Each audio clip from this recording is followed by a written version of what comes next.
Oh, hi, America. Well, I was thinking about what to record on here, and I wanted it to be anything other than about the war. Because, I've been watching videos about the war, like, for the last couple of weeks, and, I don't know what I could possibly say about that hasn't already been said, or that, would probably be overseeded in the next day or two anyway. It's not good, that's all I can tell you. Wars generally aren't good, and,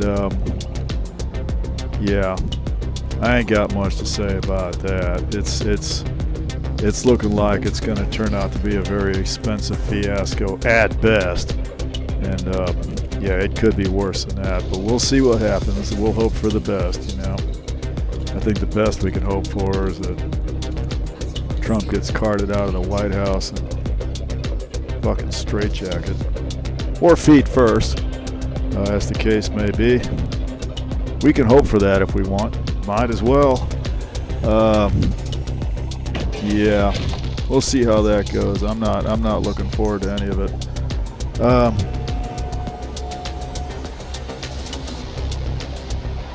So yeah, I thought I'd talk about EssentialSalts. EssentialSalts is a YouTube channel and a character, and I like to watch his videos from time to time. It's a philosophy channel. I like to watch his videos as long as he's not talking about Friedrich Nietzsche, which is a little bit of an issue because from what I can gather, Friedrich Nietzsche is this guy's favorite philosopher. I can't stand him myself. I'm not an expert in philosophy, but I got preferences, and Nietzsche is just tedious. I just don't like him. Well, I'm really not an expert in philosophy. I don't like most philosophers. They're just awful people. Something should be done about them. But yeah, they're interesting to hear about as long as it's not Nietzsche. Yeah, don't like Nietzsche. Or Spinoza or Kant or any of those guys. They're, yeah, really tedious. But yeah, today, I do watch his videos from time to time because they're all, as long as he's not talking about Nietzsche, he can be very interesting, because, like I said, I'm not an expert in philosophy, so I learn a lot from this guy because he definitely knows a lot about it. Long as he's not talking about Nietzsche, no. So yeah, he put out a video the other day, and it's Star Trek and philosophy. So, well, I grew up watching Star Trek, the old series, so I gotta watch that. And basically,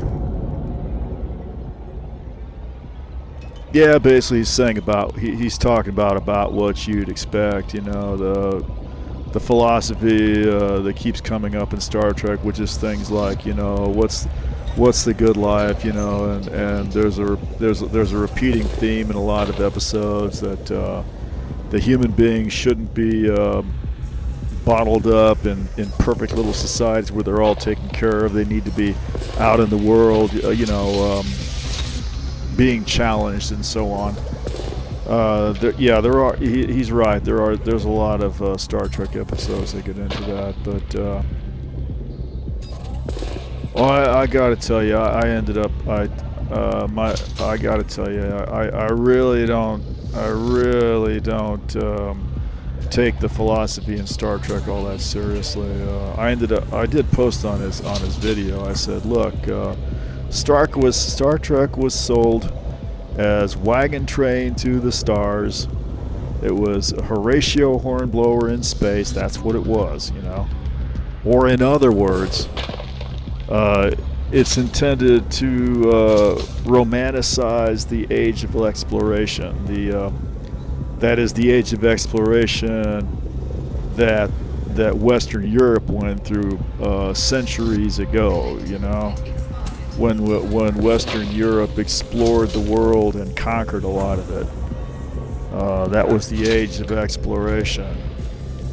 Roddenberry, had this vision of taking that age of exploration and expanding it out into space. He's not the first one that did that,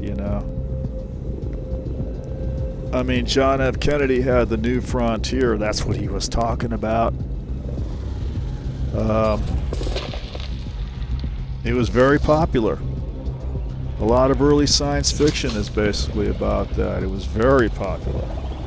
It unites a lot of people. Everybody, it's after the exploration, Americans had manifest destiny. Well, you can take manifest destiny to the next logical conclusion and say that, well, now it's the moon we're going to go to. Now it's the universe. It's very popular. I appreciate it. I can get behind that. Sure, that's well worth thinking about. I like it. But beyond that, once you're out there on your starship and you're flying around, killing aliens with your phasers and so on, if you want to start philosophizing about things, well, that's all well and good. I mean, it kind of fills up the episodes and so on. But like I said, I don't take that aspect of the show all that seriously. I mean, I get the romanticizing the age of exploration and exploring the unknown. That's great. That's great. As far as the philosophy these people come to in the course of doing that, I look at that and I say, well, the philosophical meanderings they get into, these are the inventions of writers in Hollywood. These are the inventors of writers who are imagining these things, and they're coming up with some, and Captain Kirk and these guys, these are the heroes, so they got to have really their philosophy has to be all above board and hippo and ethically pure. And I understand that, but it does. But I don't take it seriously because if you're talking about manifest destiny and expanding out to the stars, this is not primarily an ethical exercise. You look back at the first age of exploration, when the Europeans were exploring the world and conquering a lot of it. Yeah, those guys did a lot of philosophizing too. In the course of sailing around on the oceans and discovering amazing new lands and meeting interesting alien people, they came up with a lot of philosophy. And the main philosophy, one of the biggest philosophies they came up with was white racism, actually. Because they kept running up against all these strange foreign people, and they had to go back to Europe and explain this to the people there, and they had to have a whole lot of discussion about what are these creatures that look like human beings, but they live in huts and they fight with spears and this kind of thing. Are these human beings? What should we do about them or with them or to them? Yeah, and a lot of your Western philosophers got in on that too. And one of the big ideas they came up with was that these people aren't really human like we are. And sometimes the conclusion was, well, we just need to enslave them and put them to work and make money off them any way we can.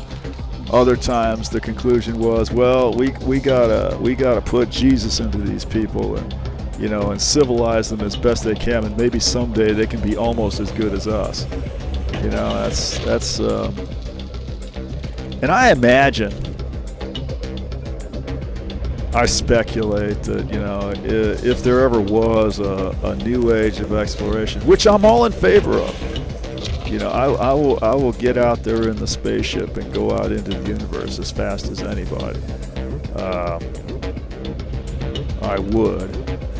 But to talk about us going out there and having enlightened conversations about what is the most ethical possible way to treat these alien creatures we meet out in the universe.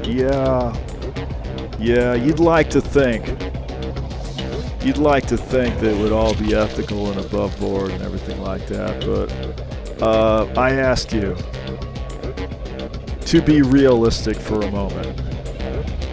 What do you think they would really be doing out there? No, I think it's probably just as well that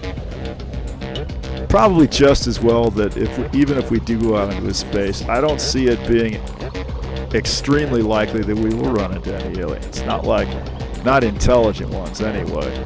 Probably run across a microbe or two. But intelligent ones, maybe not so likely, and probably just as well. Because, the past is prelude, as they say, I guess. If you want to know what people are likely to do, look what they did in the past, And ain't nothing changed all that much, but yeah, it is interesting to hear Essential Salts talk about the philosophy, because the philosophy that they came up with in those Star Trek episodes, it was interesting. I guess the only real criticism I'd have about it is it's a little bit rarefied. It's a little bit there's a little bit of ivory tower stuff going on there. They are romanticizing the age of exploration, very much so. Yeah.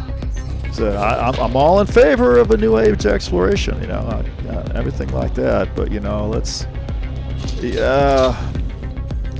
probably ought to be realistic about what you're talking about. Not that it matters. I mean, it's probably not going to happen in my life. I'm pretty sure it's not going to happen in my lifetime. Probably not in your lifetime. But you never know. You can't predict.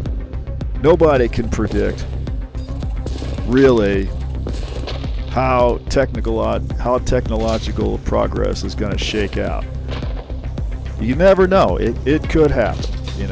Some kind of weird ass breakthrough could happen tomorrow. You don't know. It could. It's not likely, but it could. When I was a kid, I used to think by the year 2000, boy, there's a chance I might even go to the moon. It's possible. I thought it was a real possibility. You know what I didn't think of?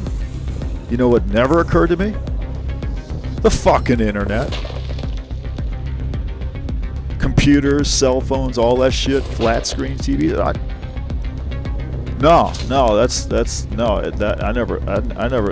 never saw that coming. I was blindsided by that the way a lot of people were. You don't know what's going to happen, but I wouldn't count on it, but yeah, if it ever did, if you ever find yourself on one of them spaceships heading out, I wouldn't expect there to be a whole lot of discussions about Shakespeare and God and Plato on the way out. But yeah, Essential Salts, great. It's a great channel if you have any interest in philosophy, which I kind of sort of do, as long as it's not Nietzsche. Yeah, man, I mean, he's got a thing with Nietzsche. I mean, that's yeah, long as it's not Nietzsche. He could talk about Albert Camus a little bit more. I'd like that. That would be great. But okay, that's all I got. Yeah, I just wanted to put something out here and not mention the war. That's the main thing I didn't want to do. Is yeah. All right. Well, have a good evening.